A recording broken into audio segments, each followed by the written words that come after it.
The Committee on Homeland Security will come to order. Without objection, the chair may declare the committee in recess at any point.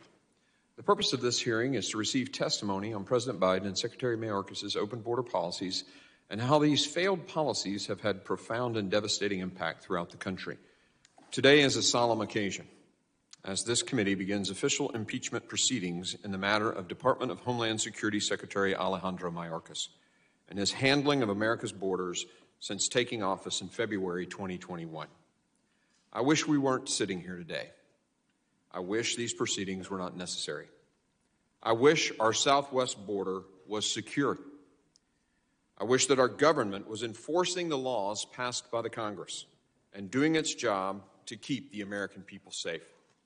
Unfortunately, Secretary Mayorkas has done none of these things. For almost a year, the House Committee on Homeland Security has conducted a comprehensive investigation into the causes, costs, and consequences of the unprecedented crisis at our southwest border. Our evidence makes it clear. Secretary Mayorkas is the architect of the devastation that we have witnessed for nearly 3 years. The findings of our investigation, available to the public at homeland.house.gov, coupled with the Secretary's refusal to change course on the reckless decisions facilitating this crisis, have left us with no reasonable alternative than to pursue the possibility of impeachment. The Secretary's actions have brought us here today, not ours. Mr. Chairman, in April, before this committee even began its so-called impeachment inquiry, Chairman Green promised donors at a campaign event that he'd bring an impeachment case against Secretary of Homeland Security Alejandro Mayorkas.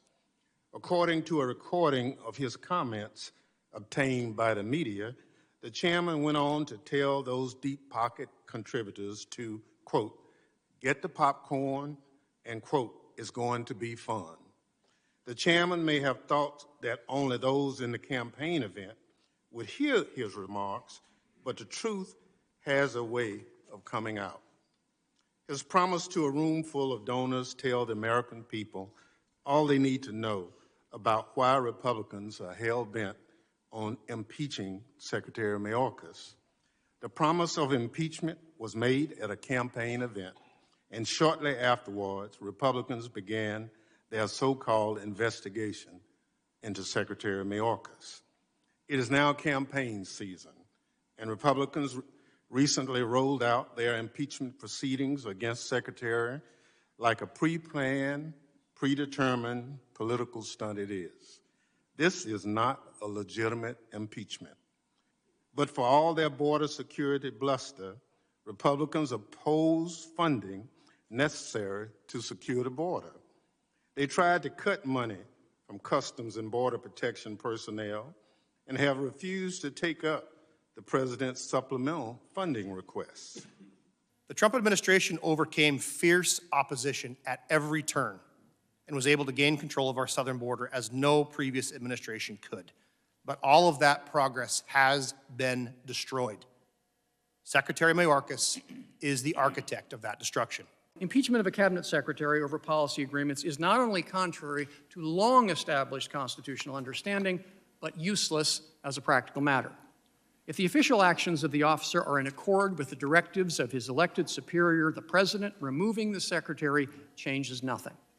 If members of this committee disapprove of the Biden administration's immigration and border policies, the Constitution gives this Congress a wealth of legislative powers to change them.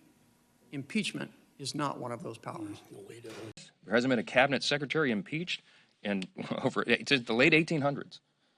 But we live in unprecedented times. We never had a cabinet secretary who openly flouted federal law, who refused to enforce the law, and then comes before Congress, raises his hand, takes the oath, and tells us things that he knows and everyone knows are obviously untrue. Insisting that the border is secure and that they've got operational control of that is just simply not true. And he says it over and over and over.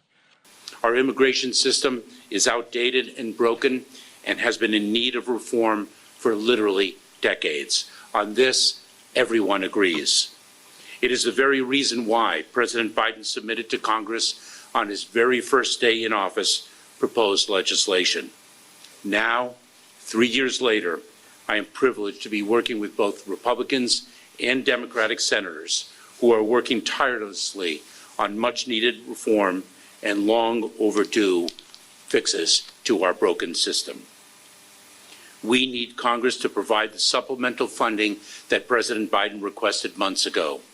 We need more Border Patrol agents and more case processors so that the agents can be out in the field doing the heroic work that is their fundamental mission.